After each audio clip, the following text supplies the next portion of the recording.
Ayun na nga, bago ang lahat, kitang-kita nyo naman ang kasipagan ng tamad. Nagwawalis ng kaunti habang nagseselfon. Gumawa nga pala tayo dyan ng habong. Basta yun na yun, temporary din kasi kawawa naman yung aircon namin na napapa-stock. Gagamitin ko lang. Malay nyo, gawin ko pa yung office. Joke lang po. Pero real talk guys, kailangan yung mga aircon nyo na napapastock, patakbo-takbuhin nyo paminsan-minsan. Tamang-tama, magkakalkal din tayo ng motor. What's up mga kapwa? Gawa na namin temporary na kwarto. Diba? Sayang ang aircon. Diba? Masasayang kasi to. Kasi baka masira kasi na-stock. Gamitin muna natin. Chan, ayos ba tayo dyan, Chan? Ganyan nga pala dyan, guys. May singaw pa sa taas yan, pero ayusin namin yan soon. Yee! Ito nga pala sa loob, mga kapwa. Ayan. Chan. Ayan. Si Hera. Ay, si Victoria. Si Hera. Ito yung mga kakabit natin ngayon kay Hera. Ayan, naka-stock throttle body. Kaya papalit tayo ng malaking throttle body. Yung. Ang laki naman yan. Ito, nabili natin to kay Boss Rowan. Yan. Napakaganda naman talaga. CNC. TA. Original. Galing Thailand, guys. Talaga namang solid Walang harang. Kahit kaunti. Dyan, tanaw. Laki ng butas. 44mm nga pala to, guys. Wala na kasing available na kahit 44mm. Di naman tayo more on performance. Paputukan lang yan, guys. Tsaka panglapag lang sa show. Natin kung uugma kasi meron tong free na Kaya meron siyang free na TPS. Meron yung pinaka-clamp dito sa manifold to.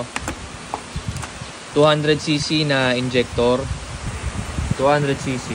Lakas ang ulan Papalitan din natin kasi bagong model to. Then papalit tayo ng mas malaking sprocket. Tapos may kasama na rin siyang gasket Ayan mga kapwa, 66mm nga pala yung kakabit natin. Ito yung mga piston ring. Tapos yung pinaka piston. Hindi pa pala nakapakit. Kaya natin makakabit ng black. Kasi na ako ipalit.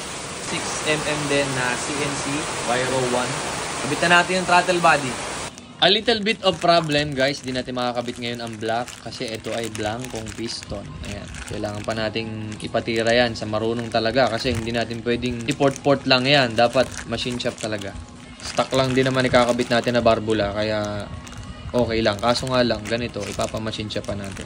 6mm, kabit na lang natin ang throttle boding malaki. Excited pa man din ako. Matagal lang dumating yung black, hindi ko lang na-check. Kung alam ko lang sana, ay di dapat napagawa na sana. Shout out kay paring Chanong Bagsik, nakatulong natin Ito yung kakabit natin kay Hera. Tignan yung ganong kalaki. Ito 44. Ito ay, ilan nga ba to? 32 yata to o 34 something. Napakalaki guys. Kabit lang natin. Napakalaki Ang laki naman yan, mga insan. Bay, napakalaki naman talaga 44mm Nakakatuwa rin naman magawa dito sa ating maliit na sulok Baw kayo, naka-aircon yan, pero mainit pa rin. Hindi lang sobrang lamig kasi yung bubong wala pang kisame. Papalitan lang natin yan ng TPS, throttle body, tsaka injector. And take note guys, hindi lahat plug and play. Mga kapwa, yung injector na 200cc at tsaka stock. Yung stock, 4 holes. Tapos ito, 10. Basta yan, kitang-kita nyo yung butas nito, ang lalaki. Para dito. 10 butas niya guys, 10 holes. Tapos, meron siyang o-ring dito, yung stock, meron siyang o-ring. Kukunin na lang natin, lalagay natin dito. Kasi wala siyang kasama Pero itong kabila, meron naman. Ito, yung kabila. Plug and play lang, plug and play. Ito mga kapwa, ang problema natin. Tingnan nyo yung manifold ng ng stock. Kasya na sa butas kasi 44mm. Grabe, ayun, lusot Halos lumusot na siya. Yan, tinan nyo Yung. Kikita nyo yung bangga. Banggang-bangga siya. Pero, hindi na natin siya ipoport. Hindi na natin siya poport kasi hindi naman natin kailangan ng performance. And don't worry na baka ma-stack up ang gasolina or what, something like that. Hindi na kasi lampas na yon. Nandito injector natin. So, pag pumasok yan sa loob, yung gasolina, may mga matitira mga singa-singa. Yung mga, alam nyo na yon yung singa, yung parang bumabalik. Pero ang importante, hindi siya maiipon dun sa bangga. Hindi naman tayo more on performance ngayon, more on pang show lang talaga. Tingnan natin kung uubra. Ito naman mga kapwa yung TPS ng stock at yung malaki. Ayan, tingnan nyo. Parang hindi susukat yung stock kasi masyado nang malaki yung throttle body. Try natin sukatin natin. Ito yung throttle body na malaki, yung bago. Sala na siya. Diba? Bago. Iba mahal. Oo. Oo. Yan yung bago, saktong-sakto. Pag ito, mayok. Diba? Malaki. So, kailangan nyo ng TPS talaga na bago. Sa mga mas maliliit na size dito, parang sakto yata tong stock na TPS. So, pa maganda dito sa throttle body na to, pwede mo siyang gawing dual throttle body. Pwede mo siyang gawing dual injector kasi ito, lalagyan din to ng injector. Ayan. Pwede mo diyang ilagay. Pwede rin dito sa manifold ng stock. You decide.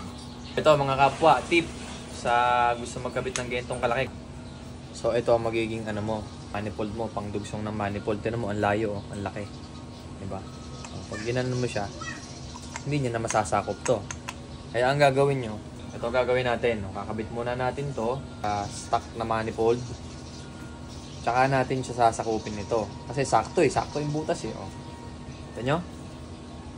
So sa ganyang pamamaraan, like that. See? Medyo lumayo lang siya ng konti dito sa hangin. We'll see. Kailangan din natin tong i-port kasi hindi na naman natin to kailangan. Port kasi siya dun sa mismong throttle body kaya kailangan natin kinisin para walang tukod. Flat na flat. Ito na mga kapwa, moment of truth. Wala pa kaming ginagalaw dyan kahit ano. Kinabitan lang natin ng bagong injector, TPS at saka throttle body. Konting modification na pinakita ko rin naman sa inyo kanina. Hindi pa namin nakakabit yung throttle cable. Tingnan natin kung aandar. Stock ECU to, stock ECU.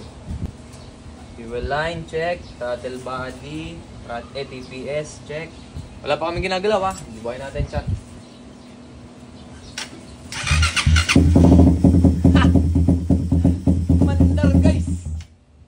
Siyempre, mamamatay kasi hindi pa nakakalibrate ng maayos. At saka, tinan nyo to.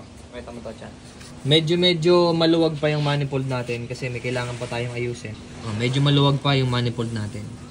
Pero try nating i-rev ng konti kung mabubuhay. Kasi siyempre, hindi nakatono ng maayos yung ECU natin. Stock ECU lang yan. Kumbaga, binubuhay pa rin ng ECU yung nakaset sa kanya. Yung pa rin ang pinagpapatuloy niya. Sabayan ko na ng konting rev.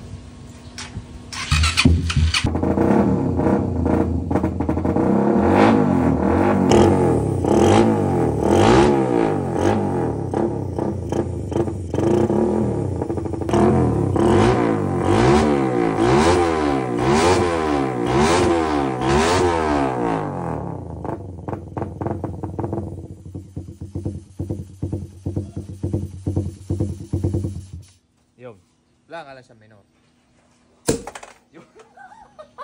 Ano yun? Lumuwa. Tumalsik. Tumalsik eh.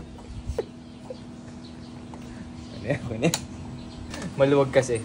Ayun, lumuwa ang throttle body. Kaya naman ginawa natin ang paraan para mas mapahigpit pa yung hakab nung pinakang goma na yan sa ating mga manifold at throttle body. Simpleng tabas-tabas lang yun guys. Kayang-kaya nyo rin gawin yun. Ang importante mahigpit. Guys, okay na. Nagawa na namin ng paraan. Tatot mo na dyan. Tingin. Oh.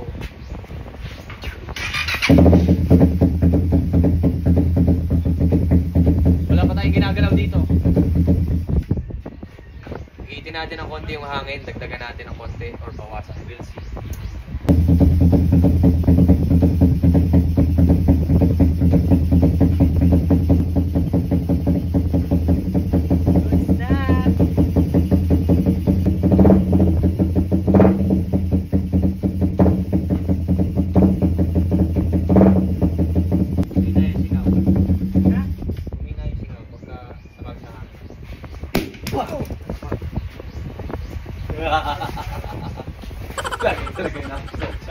Grabe naman yan, insan. Ang laki. Sige, dandahanin mo. Yun oh, lupit ng pagbuka oh. Sige, buka dyan. Yun, hintin natin loob. Ayan yung loob niya oh. Stock port yan guys. Pinort lang namin yung mga gilid-gilid. Baya mo dyan, sige baya mo.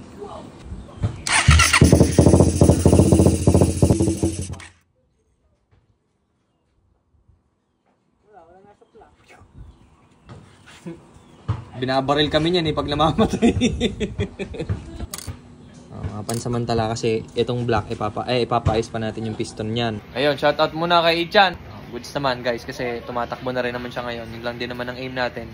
Kung okay na stock port lang pero Malaking throttle body. 44mm na throttle body yan guys. 44mm. Tapos stock port, stock block. Yung injector naka 200cc. Okay naman. Hindi naman tayo performance. Hindi naman tayo naghahabol ng performance. Try din natin tuloy sa dulo para paingayin. Guys, sa muli!